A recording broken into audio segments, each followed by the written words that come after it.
Em nome do Pai, do Filho e do Espírito Santo. Amém. Graças e louvores se deem a todo momento.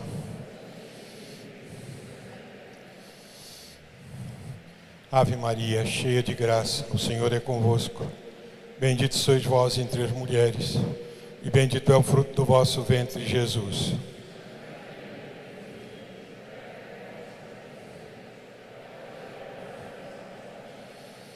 São João Maria Vianney. Em nome do Pai, do Filho e do Espírito Santo. Amém. Pode sentar.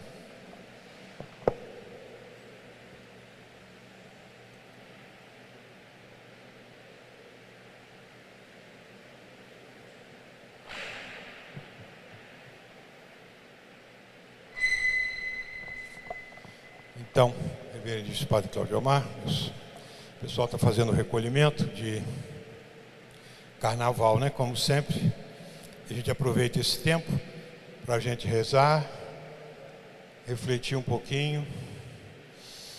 E esse ano temos o tema escolhido pelo Padre Cláudio Omar é para nós agradecermos a Deus os 20 anos da nossa administração apostólica. E o que significa isso? Já passou bastante tempo, né? 20 anos.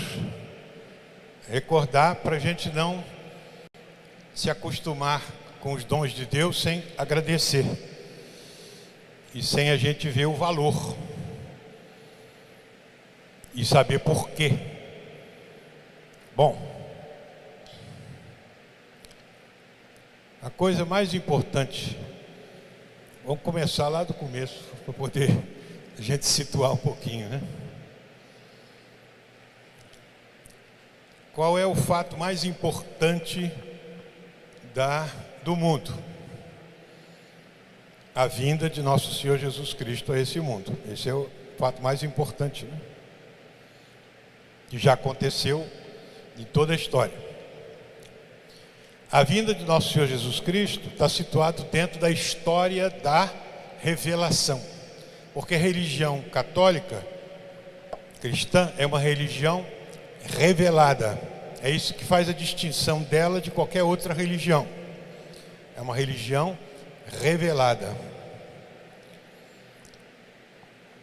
Não é... O que é religião?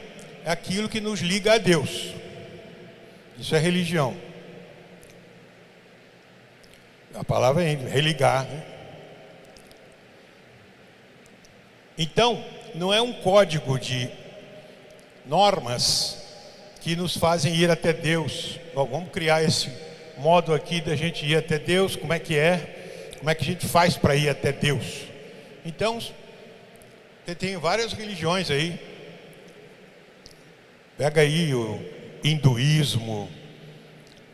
Budismo não, porque o budismo não é religião, é mais uma filosofia. Mas pega aí o hinduísmo, aquelas religiões lá da Índia, todas essas religiões aí. Enfim, essas são códigos que os homens inventaram para a gente ir até Deus. Mesmo o espiritismo, por exemplo, quem codificou o espiritismo foi Hipólito Denizar Rivail, né? Esse foi o que codificou o espiritismo, que tinha o pseudônimo de Allan Kardec. Bom, e qual é a diferença no cristianismo? É que não foram os homens que criaram um código de normas para ir até Deus. Não, Deus é que se revelou a nós, no modo de ir até Ele. Esse é o cristianismo. Deus se revelou a nós. Então nós temos a história da revelação.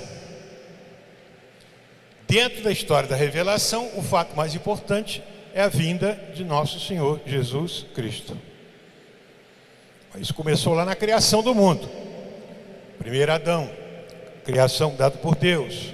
E Deus foi dando, se revelando através dos profetas, através daquelas revelações do Antigo Testamento. Então, nós temos desde o livro do Gênesis, a aparição do nosso Senhor, depois vieram os profetas que falaram muito sobre Deus. Até o modo da gente rezar foi Deus que fez, como dizem os santos. Deus, para ensinar como a gente deve falar com Ele, Ele mesmo veio ensinar como é que fala com Ele. É o livro dos Salmos. O que é o Salmo? É Deus se revelando como a gente tem que falar com Ele. Não é? É a oração da igreja, é o Salmo. Todas essas orações que a gente reza na missa, por exemplo, tiradas do Salmo. Vinde, ó Deus, em meu auxílio. Apressai-vos, Senhor, em socorrer. Isso é o quê? É o Salmo. É Deus que ensinou como é que eu falo com Ele. Então, Deus me ensinou como falar com Ele. Não é? Ó Deus, do mais profundo dos abismos eu clamo, Senhor, até vós. Isso é tudo a revelação de Deus para mostrar como a gente fala com Ele. Então, o cristianismo é uma religião revelada.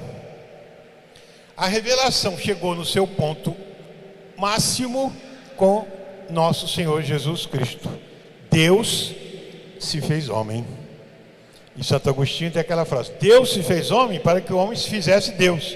Ou seja, Deus veio a nós para nós irmos até Ele. Aí Jesus Cristo, que foi o cume de toda a revelação do Antigo Testamento.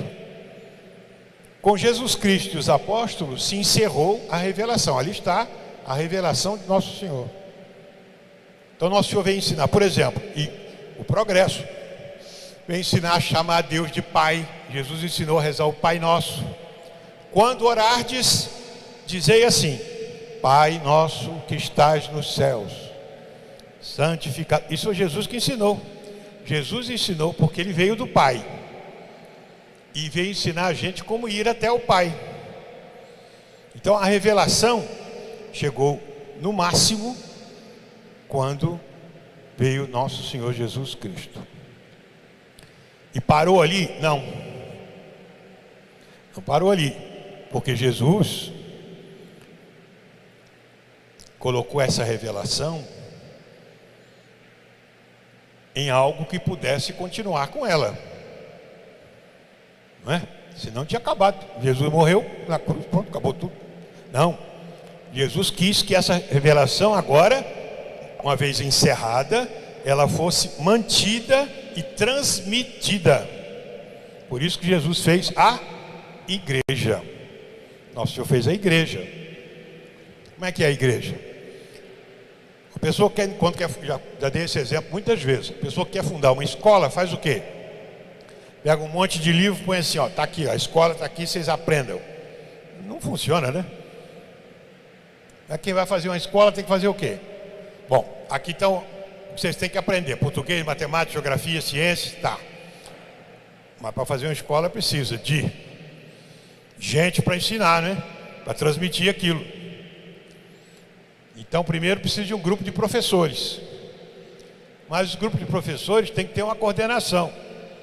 É uma direção, tem que ter diretor. Na escola tem que ter um diretor, ou diretora, professores e a matéria para ensinar. Aí vai funcionar. Aí os alunos. Não é? Então, aquilo que vai ensinar chama-se o corpo docente da escola, né? Que chama-se, vem do latim docere, que quer dizer ensinar. É o corpo docente da escola. Direção, coordenação, professores, tá. E os alunos, o alunado é o corpo discente, vem do latim discere, quer dizer aprender. Então tem os alunos e tem os professores e tem o que eles vão ensinar. Jesus deixou o que eles iam ensinar, mas fez mais ainda. O ensino é progressivo. Ele deixou alguém para guiar o ensino e para iluminar o ensino e para relembrar o que ele tinha ensinado. Ele não deixou livro nenhum. Jesus não deixou nada escrito, né? A única coisa que ele escreveu foi lá na terra, quando está aquele pessoal querendo matar a mulher adulta. Ele escreveu no chão, mas aquilo acabou, né? Também ninguém sabe o que ele escreveu ali. não deixou nada escrito. Ele deixou ensinado, para ser transmitido. Bem, aí, como é que o nosso Senhor fez? Um grupo de professores, os apóstolos. Desse grupo escolheu um para diretor, Pedro. Então Jesus escolheu Pedro, porque esse vai ser o seu vigário, quer dizer, aquele que vai fazer vigário, quer dizer, aquele que faz as vezes do outro. Vem do latim vices gerere, quer dizer, ele vai fazer as vezes do outro, dele, Jesus Cristo. Jesus Cristo é a pedra da igreja. Ele mesmo falou: a pedra que os construtores rejeitaram se tornou a pedra angular, a pedra principal do edifício. É ele. Foi rejeitado pelos fariseus, os judeus. Só que essa pedra, Jesus, ele escolheu um para ser pedra, porque ele foi para o céu e deixou a pedra aqui. E essa pedra é Pedro, que se chamava Simão, e Jesus de propósito mudou o nome dele para Pedro, que quer dizer pedra em latim, não é? Latim. Em português, Pedro não é a mesma palavra que pedra, né? Mas Jesus não falou em português, né? Ele falou em hebraico ou aramaico. A palavra é Kefas. É a mesma palavra, nome de gente e o nome da pedra. Tu és Kefas, e sobre esta Kefas edificarei a minha igreja. Pedra. Que em português tu és Pedro, e sobre esta pedra pode destoar um pouco, né? Mas Pedro, é a mesma palavra. Tu és Kefas. Ou como se fosse em francês, né? Em francês, pedra é Pierre. E o nome de gente também é Pierre, né?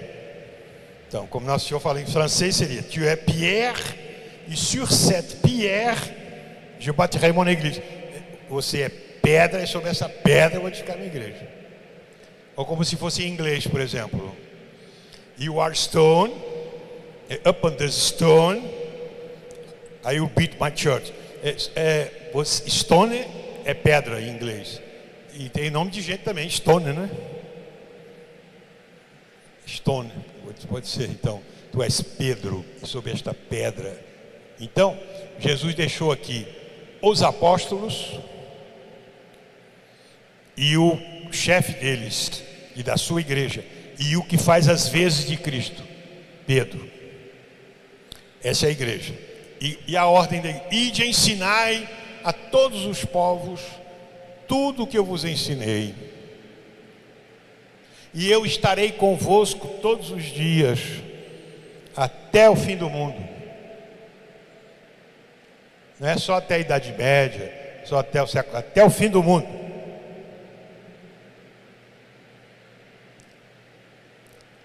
E para garantir isso, nosso Senhor mandou o Espírito Santo. O Espírito Santo, a terceira pessoa da Santíssima Trindade, que veio para garantir que eles iam ensinar tudo que ele ensinou. Então nosso Senhor mandou o Espírito Santo. Então o Espírito Santo, nosso Senhor disse: ele vai vos lembrar tudo aquilo que eu vos ensinei, e ele estará sempre convosco. Então a igreja tem a garantia de nosso Senhor, porque tem o Divino Espírito Santo, que assiste o Papa, os bispos e o povo de Deus, toda a igreja. Por isso que o Papa é infalível, o conjunto dos bispos é infalível, e o conjunto do povo de Deus também é infalível. O povo de Deus todo não pode acreditar numa verdade que seja errada. Por isso que o Papa, por exemplo, quando vai definir, ele consulta o povo. Por exemplo, quando o Papa definiu a Imaculada Conceição, consultou não só os bispos do mundo, mas o povo. Todo mundo festejava a Imaculada Conceição. Isso era uma crença comum. E uma crença comum do povo de Deus não pode ser errada. Por isso foi definido o dogma da Imaculada Conceição. Então a igreja tem a garantia não só da indefectibilidade, que ela não vai acabar, ela não vai ser destruída. É nesse sentido que as portas da morte não prevalecerão contra ela as portas do Hades, ou em latim ou português, as portas do inferno, quer dizer, a morte, a destruição, não vão atacar, acontecer, prevalecer, ou seja, destruir a igreja. Bom, então, a igreja é Jesus vivo. A igreja, assistida pelo Espírito Santo, é a continuação de Jesus. Por isso, estou falando de toda a história da revelação, nós vamos encontrar nossa salvação na igreja. Porque é ali na igreja que está a doutrina do nosso Senhor. E não só a doutrina, como a graça dele, através dos sacramentos. Nosso Senhor instituiu os sacramentos para nos dar a graça. É o batismo, a crisma, a confissão, a comunhão. Tudo são sacramentos instituídos por Jesus Cristo. A igreja também instituiu bênçãos, etc. Mas os sacramentos, que são sinais eficazes da graça de Deus, isso foi nosso Senhor que fez.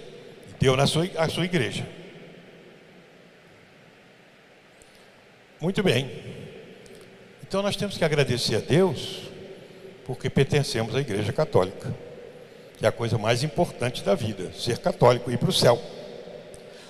E os outros que não são católicos? Bom, na medida que eles seguem a sua reta consciência, procuram praticar o bem tanto quanto eles conhecem, eles também são católicos e vão para o céu. Isso significa estar de boa fé. Agora, aquele que conhece a Igreja Católica e rejeita de propósito, sabendo, aí sua salvação já fica comprometida. Não é? Não quer dizer que quem está fora desse âmbito visível da igreja não possa se salvar. Ele pode se salvar, desde que ele siga corretamente a sua consciência, é o máximo que ele conseguiu, para poder seguir a Deus, que ele, tanto quanto ele conhece. Bom, então essa é a igreja. Eu estou falando da parte divina da igreja, hein? Quando nós rezamos do credo, o credo é a nossa profissão de fé. Eu creio em Deus Pai Todo-Poderoso, porque o ato de fé é sobre coisas que eu não vejo. Senão não é ato de fé, né? Eu creio na Igreja Católica, quer dizer, eu creio nessas pedras aqui, nessa parede de tijolo. Isso não precisa de ato de fé, eu estou vendo. O que eu vejo não é objeto da fé. O objeto da fé é aquilo que eu não vejo. Não é? Como está lá na Epístola aos Hebreus. Argumento non apparentium. É a convicção das coisas que eu não vejo. Isso é a fé. Por exemplo, eu creio na vida eterna. Eu creio em Deus Pai, creio em Deus Filho, creio em Deus Espírito Santo. Creio na vida eterna, que eu não tenho ainda. Mas eu creio na Igreja Católica. Quando eu digo eu creio na Igreja Católica, não é a parte visível da igreja, porque isso não é objeto da fé. Eu creio. Pergunta para um camarada, você crê na Igreja Católica? Creio, eu tenho o Papa, tenho os bispos que eu conheço, tenho os padres, tenho os templos. Não é esse o objeto da fé, não. Isso você está vendo. Quando eu digo eu creio na Igreja Católica, é aquilo que eu não vejo. Eu creio que a igreja é divina. Eu creio que a igreja tem a assistência do seu divino fundador. Eu creio que o Espírito Santo está na igreja. Eu creio na infalibilidade do Papa, porque é assistido pelo Espírito Santo. Isso é sim objeto da fé. Eu creio na Igreja Católica. Quer dizer, eu creio que a igreja subsiste porque tem a presença de nosso Senhor. É isso. Porque senão todo mundo acreditaria na igreja, né? Até o protestante, até o ateu. Não, eu creio na Igreja Católica, estou vendo lá. Não, não é isso não. Eu creio na Igreja Católica, eu creio naquilo que eu não vejo. Eu creio na assistência do Divino Espírito Santo. Eu creio na sua infalibilidade. Eu creio que ela está sempre viva. Eu creio que a igreja vai permanecer até o fim do mundo. Isso, eu creio na Igreja Católica. É essa.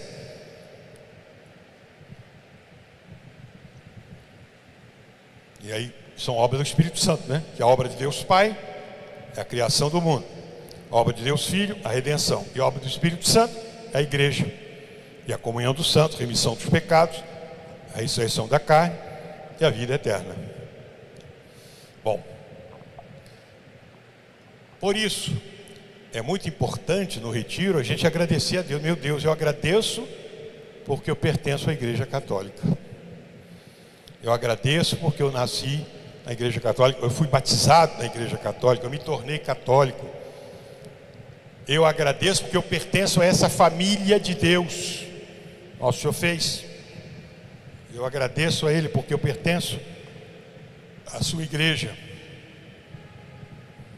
Como nós dizemos, nesta fé quero viver e morrer. Muito bem.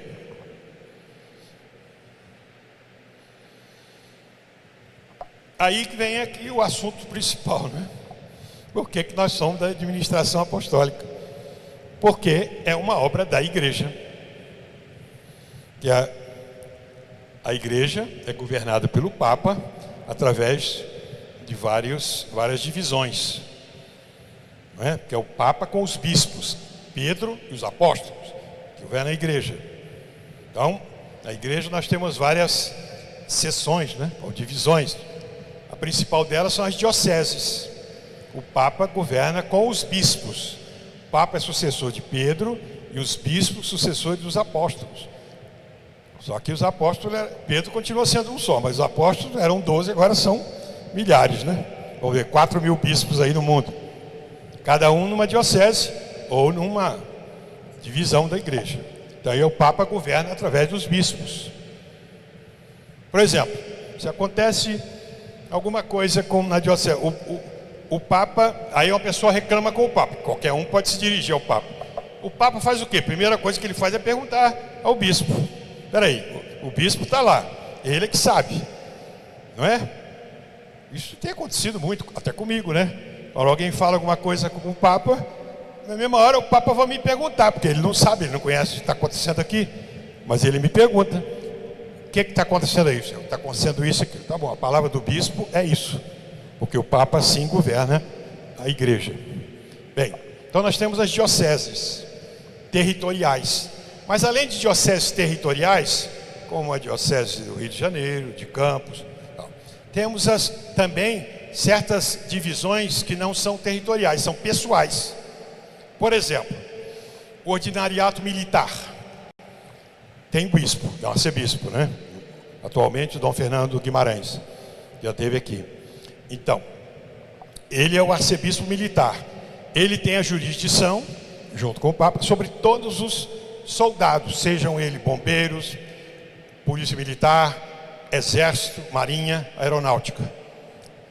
Então, esses são ligados pessoalmente, porque é independente do território, né? Pessoalmente são ligados ao ordinariato militar. Aqueles que são governados pelo bispo ordinário militar, eles se referem a ele. Se acontecesse algum problema e o bispo apacenta esse grande rebanho através dos capelães militares. Então tem capelão do bombeiro, capelão da PM, capelão do exército, capelão da marinha, capelão da aeronáutica. Então, ele passa as ordens para os capelães. Os capelães se dirigem aos soldados e suas famílias em cada corporação. Pessoal isso, né? Ele é soldado, ele mora numa paróquia territorial, mas ele está ligado pessoalmente ao seu superior, que é o arcebispo ou capelão militar. Bom, entenderam isso, né? Então também o Papa pode criar dioceses pessoais. Vamos ver, em São Paulo, por exemplo, tem paróquia pessoal dos coreanos. Então, os coreanos têm uma paróquia pessoal, que é a paróquia de São Gonçalo. Então, tudo quanto é coreano vai lá. E tem o padre coreano que se dirige lá. Ele é uma paróquia pessoal. Não interessa se o coreano mora no Brás ou mora lá no não sei da onde, qualquer lugar lá de São Paulo. Ele vai ali. Por quê? Porque é a paróquia dos coreanos. Como também, por exemplo, os ritos orientais. Em São Paulo temos, lá no bairro da Liberdade, tem a igreja maronita. Então os maronitas, aqueles libaneses que são ligados ao rito maronita, tem o arcebispo, que é Dom Edgar Madi, que tem o poder, junto com o Papa, sobre esses católicos. É paróquia pessoal. Não interessa onde ele mora, o bairro ou o território. Interessa porque ele é do rito maronita, então paróquia pessoal. No nosso caso aqui, havia esse grande problema de divisão que aconteceu. Então o Papa, para solucionar isso aí, aquele cisma que havia aqui, criou a administração apostólica. Agora vamos voltar um pouquinho na história, né? O que aconteceu isso aqui?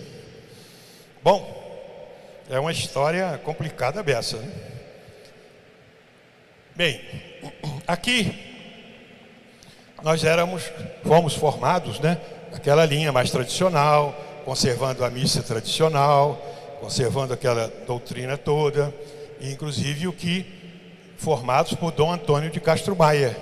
Foi o bispo que me ordenou a mim, não é? Que ordenou o Dom Licínio, ordenou o Dom Roberto Guimarães, o bispo de Campos, de 1948 até 1982. 81, foi 33 anos bispo de Campos, ordenou muitos e muitos padres aqui, não é, Dom Antônio?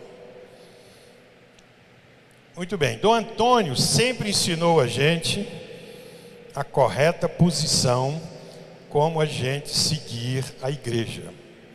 Eu até tenho uma lista aqui de certas citações de Dom Antônio, quando ele era bispo diocesano, não é? Vamos ver aqui, vou dizer algumas frases dele. Não compreendemos, portanto, como se possa formar católicos, ignorando totalmente a fonte mais próxima da verdade revelada, que é o magistério vivo da igreja. Então, católico que não aceita o magistério vivo da igreja, vivo quer dizer, está presente em todos os tempos. Porque o magistério morto é que ele está nos livros. Esse é o magistério morto, está aqui. O que ensinou Pio VI, Pio VII, Pio VIII. Esse é o magistério morto, mas o magistério está vivo. Vamos dar um exemplo. Tem as leis de trânsito. As leis de trânsito codificadas pelo Detran, está tudo lá certinho, etc. Mas tem as autoridades locais que podem mudar o trânsito também, não é? Porque ele está ali para isso. Vejamos que acontece um acidente. Aí tem um guarda aqui, essa rua aqui é para dobrar para cá. Mas houve um problema aqui, então tem um guarda aqui, agora é para dobrar para cá.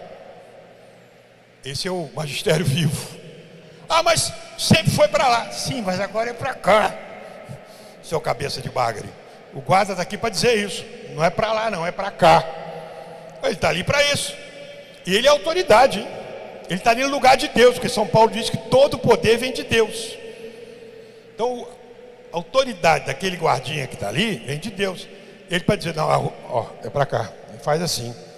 E o sujeito fala, não, porque eu nasci aqui, e desde que criança que essa rua é para cá, porque meus pais me ensinaram que é para cá. Meu filho, é para lá. O guarda vivo está aqui dizendo que é para cá. Esse é o magistério vivo. Entendeu? Para indicar o caminho. Eu não posso ficar temando que não, mas antigamente era uma coisa, agora é aqui. Então o magistério vivo é a presença de Nosso Senhor através dos seus representantes. Ah, mas aquele guardinha ali eu conheço, ele é filho do seu fulano de tal, e ele era um sujeito muito bagunceiro, eu não acredito. Meu filho, ele é o guarda, é para cá. Ah, mas eu conheço, ele já fez uma porção de coisas atrapalhadas. Não me interessa, aqui agora ele é autoridade, é para cá. Vocês entenderam a parábola, né? Quem não entendeu é porque... Então, o magistério vivo é a presença de Nosso Senhor. Quem é o Papa hoje? Papa Francisco. Ah, mas eu gostava mais de Pio XII. Sim, meu filho, mas hoje é Francisco. Ah, eu não gosto dele não, porque ele é muito antipático, ele é torcedor do São... Como é que chama aquilo lá? São Lourenço, não sei o quê. Não interessa, é ele que é autoridade. Ah, mas o Papa Francisco, ele na Argentina fez isso. Meu filho, ele é o sucessor de Pedro. Ele está dizendo que é para cá. É claro que ele não pode chegar e dizer que agora os carros vão andar de roda para cima. Claro que ele não vai fazer isso, né? Ele não tem essa autoridade para mudar. Vai vai seguir o que ele está. Não é assim? Ah, mas o bispo anterior fazia isso. Não, mas o bispo agora é outro. Atualmente sou eu, depois vai ser outro. Mas é o bispo que foi nomeado pelo Papa. E na igreja, a autoridade tem que vir de alguém. Não é isso? Por isso, Dom Antônio mesmo contava muito aquela história, né, daqueles missionários que iam lá na África. E lá, ele falava assim, ó, nós estamos aqui ensinando a vocês o caminho do bem, mas depois vem outros que não vão ficar aqui. Vocês precisam saber que quem chegar aqui, se é correto ou não, se é católico, se é direito. Então, vocês fazem 3 perguntas. Quando chegar um missionário aqui, que pode ser falso, vocês fazem 3 perguntas para saber se ele é verdadeiro. Aquelas 3, né? Quem é sua mãe? Quem te mandou aqui? E onde está sua mulher? Você perguntar quem é sua mãe, se ele disser, não, minha mãe é fulano, não, a mãe de padre católico é Nossa Senhora. Se ele disser, e quando é que está sua mulher? Se ele disser, não, minha mulher ficou lá em casa, então fora, porque padre católico não tem mulher. E agora, a mais importante pergunta, quem te mandou aqui? Se ele disser, não, eu venho em nome do Senhor Jesus, fora. Padre é mandado por alguém. Você pode perguntar ao padre Cajomar, quem que mandou o senhor ter autoridade aqui nessa igreja? O bispo, Dom Fernando. Pergunta a Dom Fernando, quem mandou o senhor aqui? O Papa. Tem lá a ordem do Papa, a minha ordenação episcopal e o meu diploma de que eu fui enviado pelo Papa. Pronto. Tranquilo. Por que o senhor obedece ao padre Cláudio Omar? Porque ele foi enviado pelo bispo. Por que o senhor obedece ao bispo? Porque ele foi enviado pelo Papa. Pronto. Na igreja funcionou assim. Catequista. Chegou o catequista lá, quem que te mandou aqui? O padre Cláudio Omar. Bom, então tá certo. Catequista é enviado pelo pároco. O pároco é enviado pelo bispo. O bispo é enviado pelo Papa. É assim que funciona a igreja. Essa é a ordem hierárquica. Então, por isso que Dom Antônio está falando aqui, né? Hoje em dia tem muita gente que acaba erigindo os seus gurus para governar no lugar da igreja. Aí o pessoal é católico da internet. Ah, mas o professor fulano de tal falou, mas o nosso líder... O que a igreja... O católico pergunta, o que a igreja diz? Por isso que Dom Antônio dizia, é subversão herética seguir habitualmente alguém, não membro da hierarquia, como porta-voz e árbitro da ortodoxia, por desconfiança da hierarquia. Eu não confio na hierarquia, o Espírito Santo não dá, eu vou seguir o meu guru, o meu chefe. Dom Antônio diz aqui que isso é subversão herética. Bom, todo mundo, quem sabe a história, sabe de que ele está falando aqui, né?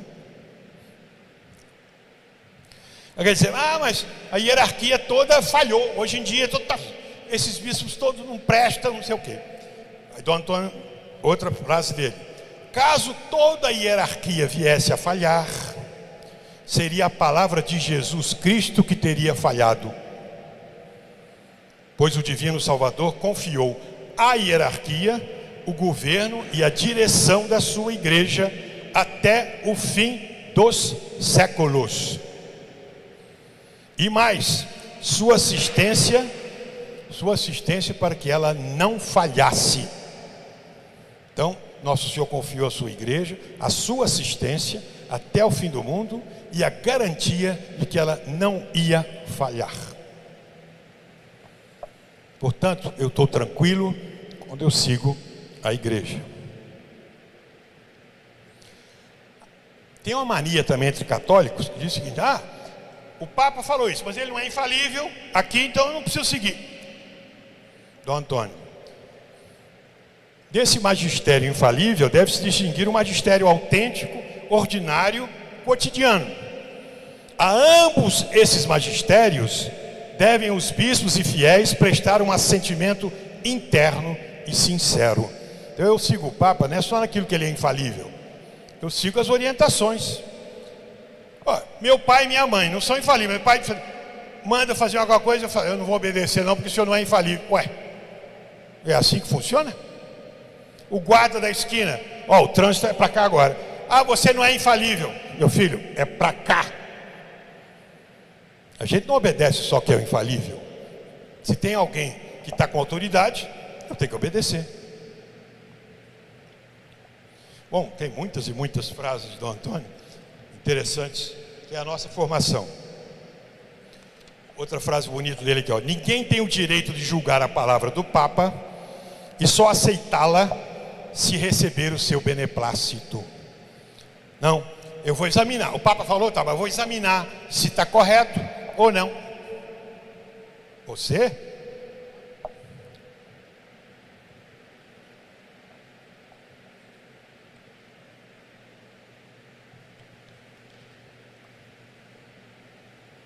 Mesmo o magistério eclesiástico não infalível, devem os fiéis reverência e adesão interna, de acordo com as condições do ensino. Assim, devem os fiéis receber e admitir obsequiosamente o magistério supremo do Papa, ainda quando não fale ex cathedra, isto é, quando não tem o intuito de definir ou dirimir uma questão. E aí, o conselho do Antônio dava, aí, olha: como fiéis católicos, nas nossas relações com o Papa, devemos nos conduzir por um vivo espírito de fé e ver no Papa sempre o vigário de Cristo na terra, cujas palavras, no exercício da sua função, devem ser tomadas como as palavras do mesmo nosso Senhor. Por isso, ao Papa devemos respeito, veneração e dócil obediência, evitando todo o espírito de crítica destrutiva. Isso é do Antônio, em 1980, hein? Provava 2 anos para ele sair. É preciso que nosso procedimento reflita a convicção da nossa fé, que nos aponta no Papa o vigário do próprio Jesus Cristo. Bom? Esclarecendo bem a autoridade. Bom, depois que Dom Antônio saiu, o Papa nomeou para aqui um outro bispo, Dom Carlos Alberto Navarro. Dom Antônio mandou uma carta para todo mundo, todos os fiéis e padres, para que recebessem o novo bispo como um enviado do Papa. Lá a carta dele, que ele mandou para todos os... Foi isso que aconteceu? Não. Houve uma confusão. Quando Dom Carlos Alberto começou, e o pessoal começou a dizer: ah, mas ele vem trazer a missa nova, mas ele é isso e aquilo. Aí começou a haver uma certa rebelião contra o bispo. Aí os fiéis todos saíram da igreja. Lá em Itapiruna, que foi o primeiro lugar onde ele foi, todo mundo fez uma bagunça danada, levantou. Os fiéis ficaram em pé em cima dos bancos, estenderam faixa contra o bispo. Houve muita confusão. Estava certo aquilo? Não. Contra até a orientação que o Dom Antônio tinha dado. Acabaram rejeitando o bispo. Aí houve uma divisão. Claro, nós dissemos, mas a gente precisa celebrar a missa na forma antiga. Aí começou aquela discussão: pode, não deixo, não deixo. Até que ele deu um decreto dizendo que não ia permitir mais a missa na forma antiga. Os padres todos saíram das paróquias e cada um fez uma capela e continuou a atender o povo. Isso provocou uma divisão na diocese. Foi um cisma, né? Uma divisão. Cisma quer dizer divisão. Então ficou o grupo dos chamados tradicionalistas, celebrando nas capelas, nós, né? E os outros tomaram conta das igrejas, está lá. Essa situação que começou em 1982, durou até 2002, 20 anos. Foram 20 anos de cisma aqui. Mas não era um cisma totalmente consumado, principalmente da parte dos católicos. Não, a gente vai lá porque nós queremos a missa na forma antiga, então vamos continuar lá, e acabou. Só isso. Seguimos o Papa, rezamos pelo Papa, pelo bispo e tal. Nós continuávamos rezando pelo Papa João Paulo II e pelo bispo Dom Carlos Alberto Navarro. Ou seja, não deixamos de aceitar o bispo, mas tinha essa divisão.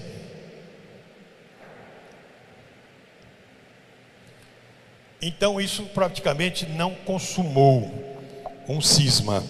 Era uma divisão, mas não era totalmente um cisma. Era uma separação. Mas também não estava certo, né? Não podia continuar daquele jeito, toda a vida separado.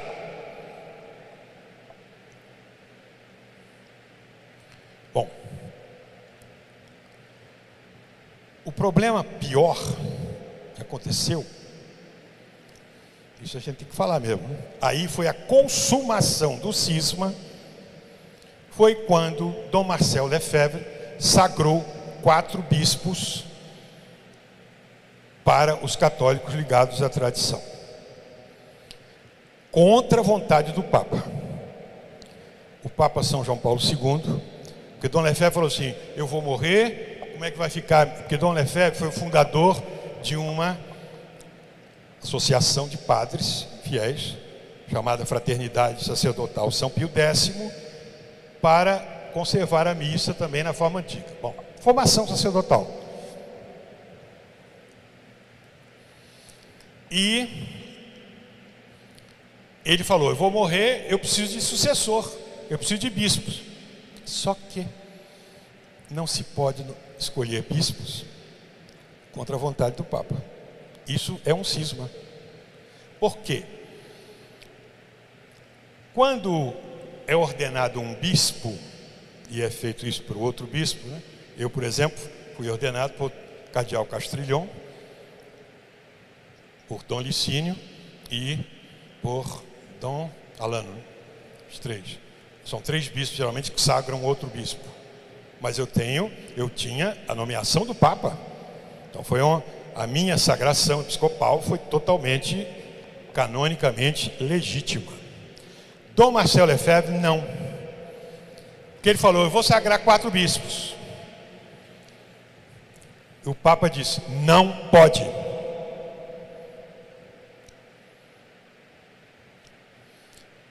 Por quê? Por que isso é um cisma? Porque quando os bispos ordenam outro bispo, estão conferindo a ele, em virtude da própria ordenação episcopal, estão conferindo a ele os 3 poderes da igreja: o poder de ensinar, o poder de dar os sacramentos, que é o poder de santificar, e o poder de governar. O bispo tem esses 3 poderes: poder de santificar, dar os sacramentos, principalmente o sacramento da ordem, da crisma, santificar, poder de ensinar, de acordo com o magistério, e o poder de governar. Eu posso criar uma paróquia, é o governo. Ora, eu atribuir a um padre uma ordenação episcopal, na qual eu dou a ele os poderes de governar contra Pedro, contra a vontade de Pedro, isso é um cisma. Eu não posso ordenar um bispo contra a vontade de Pedro. Alguém podia supor, mas já podia se supor aquilo que canonicamente chama-se epiqueia. É uma palavra esquisita, né? Epiqueia quer dizer quando a gente supõe o superior vai deixar eu fazer isso. Ele não está aqui, mas ele deixaria fazer. Vamos dar um exemplo. Para a gente comungar precisa estar em jejum. O sujeito acabou de almoçar e está com a barriga cheia e desmaia, vai morrer, e pediu a comunhão. Posso dar comunhão a ele sem estar em jejum? Posso. Mas isso é proibido. Sim, mas se o Papa estivesse aqui, ele ia deixar. Então eu suponho o superior deixaria. É isso que é epiqueia. Mas nesse caso ali não se verifica, porque o Papa mandou dizer e mandou o anúncio dizer: não pode ordenar esses bispos. Então eu não posso fazer uma epiqueia com o superior presente dizendo não, não pode. E Dom Lefebvre fez isso, ordenou os 4 bispos contra a vontade do Papa. Isso, segundo escreveu o Papa São João Paulo II, é um ato cismático. Esta sagração foi um ato cismático. Bom, e o pior, nós estávamos aqui, aderimos a isso. Inclusive Dom Antônio foi com a gente, participou lá da sagração, eu estava também. Foi uma adesão ao cisma, embora a gente tivesse mais ou menos de boa fé, achando, não, isso não pode ser um cisma, mas é. Bom, teve pior ainda, as coisas pioraram. Isso foi em 1988. Em 1991, morre Dom Marcelo Lefebvre e Dom Antônio de Castro Maia. Morreram os dois, no mesmo ano. Aí nós ficamos no mato sem cachorro mesmo, né? E agora? Nós estamos sem bispo. Dom Antônio morreu. Dom Lefebvre morreu. O que nós vamos fazer aqui em Campos? Tem os 4 bispos da fraternidade, ordenado no cisma. Aí, ao erro pior, pedimos a esses padres que ordenassem um dos nossos padres. Erradamente também. Aí foi a consumação do cisma. Eles vieram e sagraram Dom Licínio Rangel, que foi o bispo sagrado, contra a vontade do Papa, sagrado bispo para os católicos ligados à tradição. Foi em 1991. Mas vocês estavam aí, todo mundo, vamos continuar, vamos fazer o quê? Não tem outra solução, porque nós tínhamos recorrido a Roma, não tinha solução, vamos continuar, toca o barco. Só que esse toca o barco começou a pesar na nossa consciência.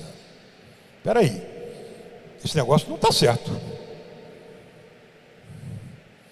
Essa situação não está correta. Não podemos continuar desse jeito. E mais, aí a gente começou a ver grupos que nos seguiam, que começaram a bandear completamente fora da igreja. Vários escritores nossos, amigos, começaram a dizer, não vale, a igreja católica já acabou, vamos cada um ficar na sua, não existe mais Papa. E vários amigos nossos. O Mosteiro da Santa Cruz, por exemplo, que nós apoiávamos, Dom Tomás de Aquino, começou a peraí, e eles começaram a ficar fora da igreja. Depois piorou, porque ele agora foi sagrado bispo fora da igreja, estragou tudo. Mas aqui também, o Mosteiro da Santa Face, daqui da Rua do Ouvidor, começou a se bandear também fora da igreja. Eu fui diversas vezes no mosteiro conversar com a madre, falei, e ela não queria aceitar a gente, nem ninguém. Não queria aceitar nem padre progressista, nem a gente, ninguém. Depois que morreu o Monsenhor Benigno. Falei assim, mas madre, a senhora não pode continuar desse jeito. Podemos. Essa missa nova, me disse ela, é um teatro. E a igreja que sustenta essa missa é um teatro também. Não queremos saber dessa igreja. Aí começou a ser uma rejeição à igreja católica. Não queremos saber de papa, de bispo, de padre, nada. Eu voltei diversas vezes lá para falar com elas. Aí no final eu levei 2 testemunhas. Levei seu Gerson, seu Damião. Falei, olha, madre, eu queria que a senhora falasse claramente. A senhora é católica? Não, graças a Deus, não sou católica. Falei para os dois, estão vendo? Ela não é mais católica. Aí para tentar ainda, fui lá um dia, sentei no refeitório com elas. Falei assim, irmãs, vocês acreditam na presença real de Jesus na Eucaristia? Não, Jesus não está na Eucaristia. Aí uma irmã mais velhinha falou assim, quando o padre diz, isso é meu corpo, é o corpo do padre, não é Jesus não. Eu fiquei verde, amarelo, azul, branco. Aí eu falei assim, e confissão? Vocês não acrescentam? Não, não queremos saber de confissão. Graças a Deus não precisamos mais de confissão. Viraram protestantes. Simplesmente viraram protestantes. Perderam a fé.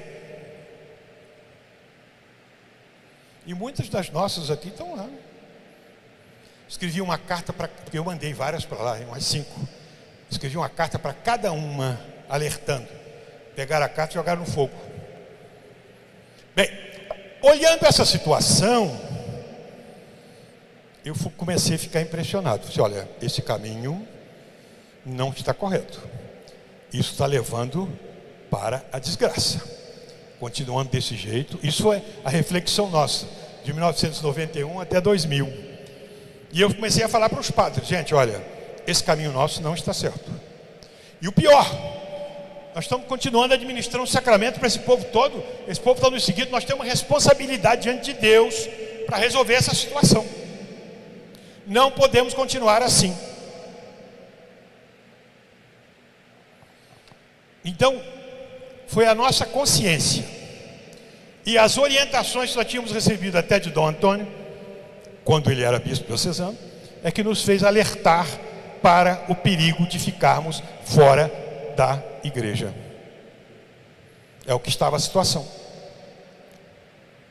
Bom, então quando foi no ano 2000, nós fomos a Roma, uma peregrinação, estava junto com a fraternidade, os 4 bispos, e um dos bispos falou comigo assim, olha, o cardeal Castrillon foi mandado pelo Papa para resolver essa situação nossa. Eu disse, vamos ver, né? Onde vai isso? Voltamos para cá. Quando foi em dezembro do ano 2000, Dom Felé, que é um dos bispos sagrados por Dom Lefebvre, me ligou dizendo, olha, o cardeal quer uma reunião conosco para resolver essa situação dos tradicionalistas. Aí eu falei com o Dom Licínio, que era o nosso bispo, Dom Licínio, estão pedindo, então você vai em nosso nome para lá e diga que nós queremos resolver essa situação. Temos que sair dessa canoa furada. Tá bom, eu fui para lá. Fui para Suíça, tivemos a reunião em janeiro, lá com os bispos da fraternidade, com os padres, discutimos. Eu vi que eles não estavam querendo que resolvesse a situação, estavam muito tranquilos.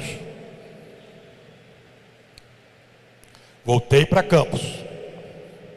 Aí Dom Licínio falou assim, você vai em nosso nome para dizer que nós temos que sair disso aí. Voltei para lá, no dia 24 de abril de 2001. Né? 2001. Aí, lá, estou passando da hora, hein? Mas tem que resolver isso aqui hoje. É melhor do que qualquer outra coisa. Vocês estão entendendo o que eu estou explicando? Ou está ficando todo mundo com a cabeça maluca? Estou lavando roupa suja em casa. Então, olha lá.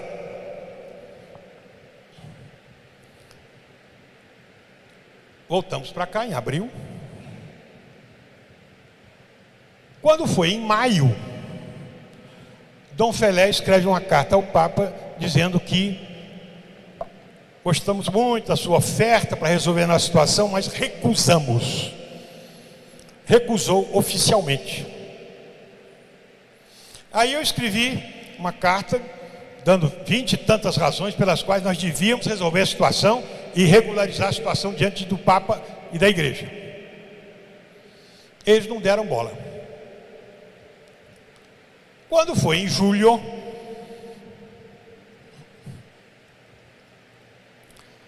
Roma mandou um padre aqui para escutar a gente. Ele veio assim como se não quisesse nada, mas a gente sabia que ele foi enviado para isso. Foi o padre Fernando Guimarães, que era redentorista aqui e tal, veio e tal. Aí escutou a gente, nós falamos, olha, a situação está essa. Ele falou assim, olha, nós estamos vendo que a fraternidade não está querendo regularizar a situação.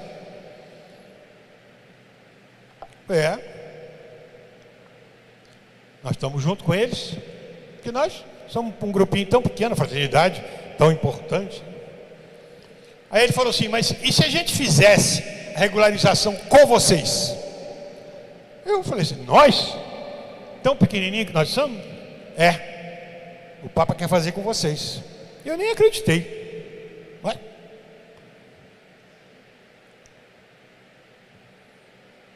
Então, o que é que tem que fazer?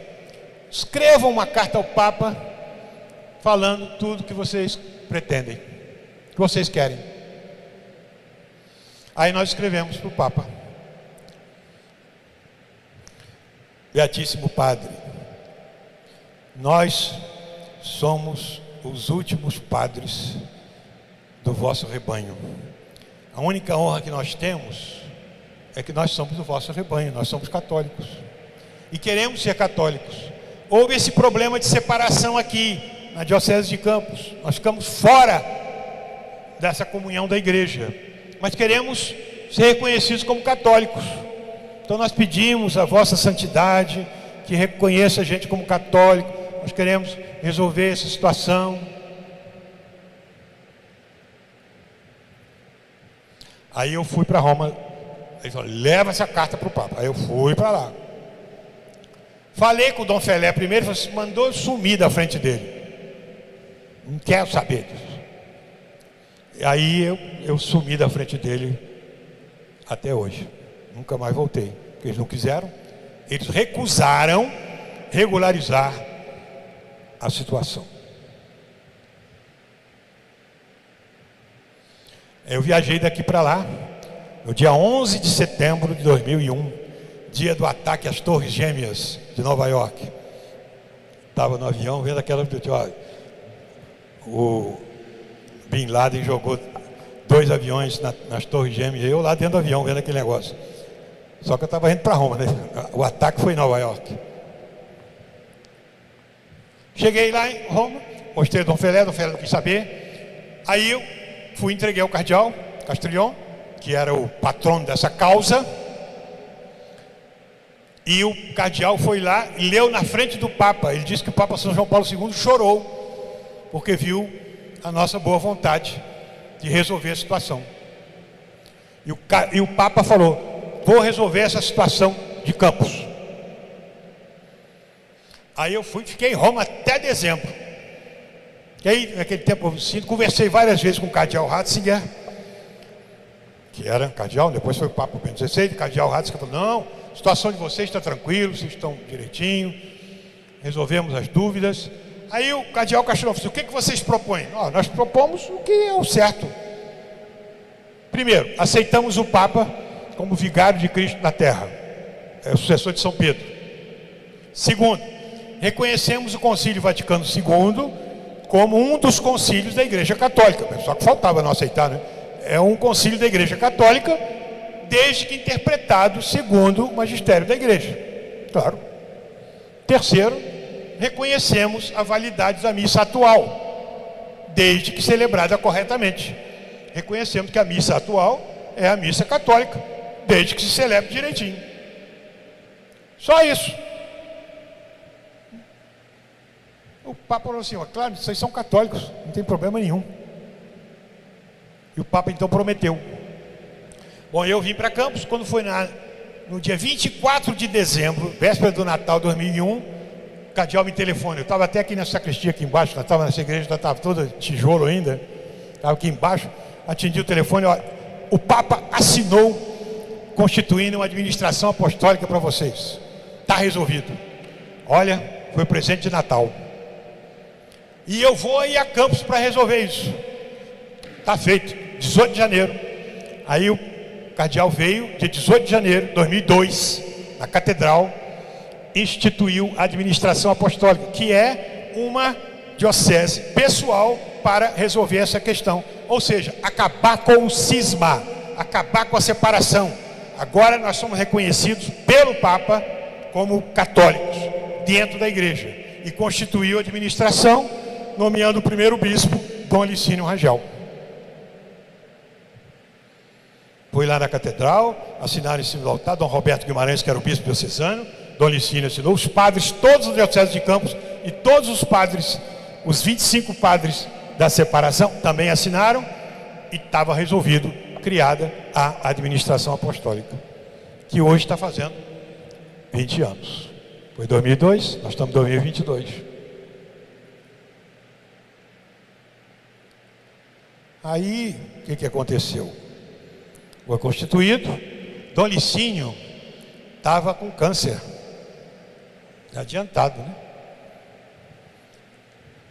Ele mesmo falou: olha, bendito o câncer meu que apressou a resolver essa situação. Porque como ele estava com câncer, nós precisamos, tem que apressar isso, o bispo vai morrer. Como de fato morreu um ano depois, né?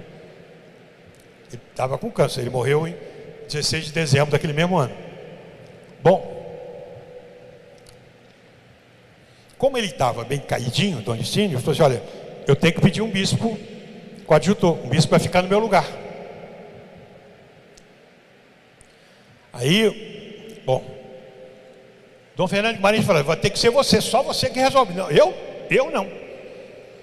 Tem muitos padres aí que pode ser bispo, não eu. Bom, enfim, o Papa acabou me escolhendo, porque eu já tinha ido a Roma, resolvido tudo, então vai ser, o Dom Licínio mandou o meu nome. Bom, aí o cardeal veio no dia 18 de agosto de 2002 e veio me ordenar bispo. Aí veio com a ordem do Papa. Agora sim, agora acabou o cisma. É um bispo sagrado com a ordem do Papa São João Paulo II. Não é? Aí eu fui sagrado bispo, estou até hoje, sucessor de Dom Licínio, já tem 20 anos. Isso é para a gente agradecer a Deus, hein? Graças a Deus nós estamos na Igreja Católica. Ah, mas nós sempre fomos. Espera aí, faltava a chancela do Papa. Agora nós somos católicos reconhecidos pelo Papa e por todos os bispos do mundo. E os bispos todos aqui do estado do Rio, todo mundo. Nós agradecemos muito o bispo diocesano, que foi Dom Roberto Guimarães, que aprovou tudo aquilo. Agradecemos imensamente a Dom Carlos Alberto Navarro, porque ele, que foi a causa daquela bagunça toda, ele foi que aprovou. Não, eu quero que resolva. No começo, quando apresentaram ele, eu falei: mas peraí, quer dizer que eu estava errado. Não estava errado, é que agora o Papa quer resolver. Então ele aceitou. Se vem do Papa, eu aceito. Graças ao apoio de Dom Carlos Alberto Navarro, dos bispos aqui da região, fomos resolvidos e somos reconhecidos na igreja, como somos até hoje. Todos os bispos, todos os padres, estamos na Igreja Católica. Então, nós temos que agradecer muito a Deus por ter resolvido isso. Nós somos católicos, reconhecidos pelo Papa. Católico não é aquele que se acha católico, é aquele que o Papa declara que é católico, como nós somos. E daí então, graças a Deus, foi constituída a administração apostólica em união com a Diocese de Campo. Isso eu faço todo o possível para a gente ter um bom relacionamento com o bispo diocesano, Dom Roberto, agora Dom Roberto Francisco, com os bispos da região. Nossos padres têm bom relacionamento com os outros padres também. Essa semana foi a posse do padre Márcio, ali em Santa Teresinha. Eu, o padre Claudio Amar, fomos, participamos, concelebramos a missa. Por que a gente concelebra às vezes? Porque é a missa católica também. Não é o nosso rito, mas é a missa católica. Pronto. Vou dizer que não é católica? Aí eu seria cismático.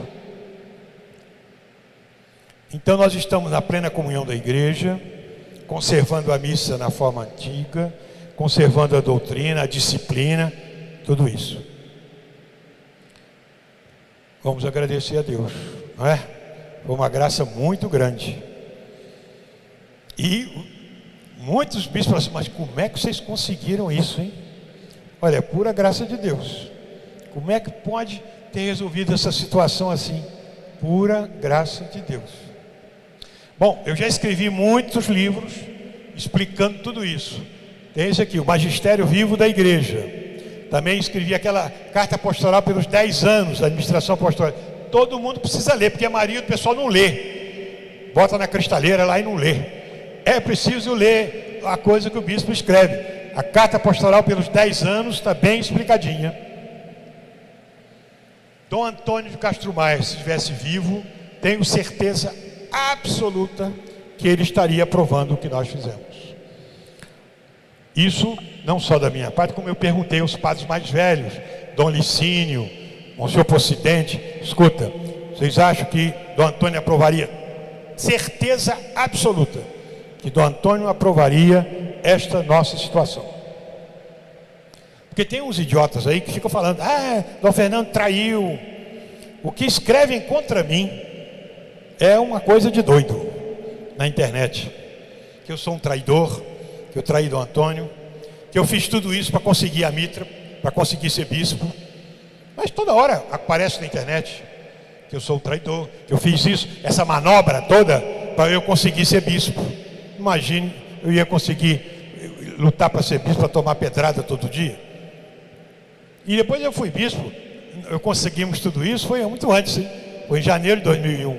Eu só fui sagrado bispo em agosto, 6 meses depois. Então eu não fiz isso para ser sagrado bispo. Eu fiz isso para resolver essa situação que tinha que ser resolvida, para a gente sair desta situação errada em que a gente estava. Fazer o quê? Quem não compreendeu, ficou fora da barca. No dia que eu fui sagrado bispo, ali na Pecuária, né? Foi em 18 de agosto, grupos tradicionalistas daqui de Campos distribuíram panfletos na porta, dizendo que a Pecuária é o lugar onde se juntam os burros, que ali tem exposição de animais, né? A exposição de animais, então todo mundo está indo para lá, era um conjunto de burros para assistir a sagração episcopal. Isso aqui, gente, daqui, hein? Alguns já morreram. Que Deus os tenha na sua misericórdia. O fato que nós não fizemos isso para agradar a ninguém, fizemos porque em consciência nós precisamos estar na Igreja Católica. Aquilo que eu falei desde o começo, é essa igreja, porque fora dela não há salvação. Por isso que fizemos tudo para resolver essa questão da divisão, para estarmos na Igreja Católica. Por isso nós temos o bispo, no caso sou eu, reconhecidos pelo Papa e reconhecida a nossa administração apostólica. Graças a Deus. Entenderam? Alguém tem alguma dúvida? Se tiver dúvida pode falar agora, ou então pode falar depois também, né? Eu posso atender as pessoas e falar: não, eu não concordo com isso. Bom, então tá aí, tá bem explicado, hein, Padre Carol? Acho que tá explicado tudo por A mais B. Tá até gravado, não é? Rádio Gregoriana, tá gravada lá na Rádio Gregoriana. Depois pode pedir a cópia disso aí, porque tá explicada toda a história da nossa salvação. Se alguém ficou fora da barca, lamentamos muito. Fora da barca de São Pedro, só vai morrer afogado. Fora da barca de São Pedro, não há salvação. Mas o Papa não é bom. Bom, São Pedro também era 100%? Não era. Ficou santo depois de morrer o mar. Mas ele deu umas pedradas também. Mas é o que Nosso Senhor escolheu. Nosso Senhor escolheu São Pedro e pronto. Então, agradecemos muito a Nossa Senhora, que ela que conseguiu essa graça para nós. São João Maria Vianney, não é? Que conseguimos aquele grupinho de padres que era União Sacerdotal São João Maria Vianney, que o Papa transformou em administração apostólica. Quem escolheu esse nome fui eu, hein? Posso dizer isso com toda a honra, porque Padre José Pocidente queria que fosse São José, porque quem fundou a administração apostólica fomos nós, hein? Não foi Dom Antônio não, fomos nós, padres. Nós é que resolvemos nos unir para poder fazer as reuniões. E eu escolhi o nome. Vamos colocar União Sacerdotal São João Maria Vianney, que o Papa reconheceu e transformou em administração apostólica. E pronto. São João Maria Vianney, que nos protegeu, que nos deu a força. Nossa Senhora, nossa mãe. E fiquemos tranquilos, porque somos católicos. Graças a Deus. Vamos rezar então, para terminar.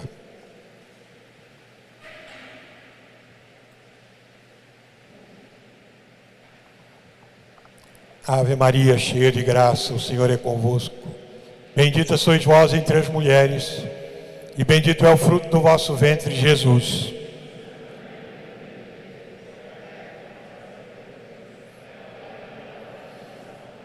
São João Maria Vianney.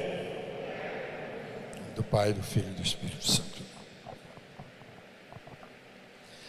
Nossa, muito obrigado, Dom Fernando, por recordar aí a nossa história. E nesses dias de retiro espiritual, vamos agradecer a Nosso Senhor esse dom de sermos católicos aqui na administração apostólica, vivendo o que Nosso Senhor providenciou para nós através dessa história, e assim sermos fiéis a Nosso Senhor na fidelidade à Santa Igreja. Agora vamos ter um momento de pausa para preparar o altar. Aí daqui a pouquinho a adoração, em vez de ser agora 5h30, vai ser 15:45. Então dá um tempinho para te preparar as coisas. 15:45 começa a adoração ao Santíssimo Sacramento. Eu vou atender as pessoas a terça-feira à tarde. Terça-feira de 4 até acabar, 8, 9 da noite eu fico aqui. Hoje também, agora eu posso atender, até mais tarde, que amanhã eu vou visitar os retiros. Nós temos retiros ali em São Geraldo, lá em Tocos, tem 2 retiros lá em Tocos. Nosso pessoal de São Geraldo também estão lá. Vou dar uma assistênciazinha. Tem o retiro das moças que eu celebrei hoje lá na praia de Manguinhos. Também tem o retiro das meninas, que está ali na casa da Jacinta, estão lá, as meninas, assistência. Então, agora à tarde e terça-feira à tarde, depois das 4 eu atendo.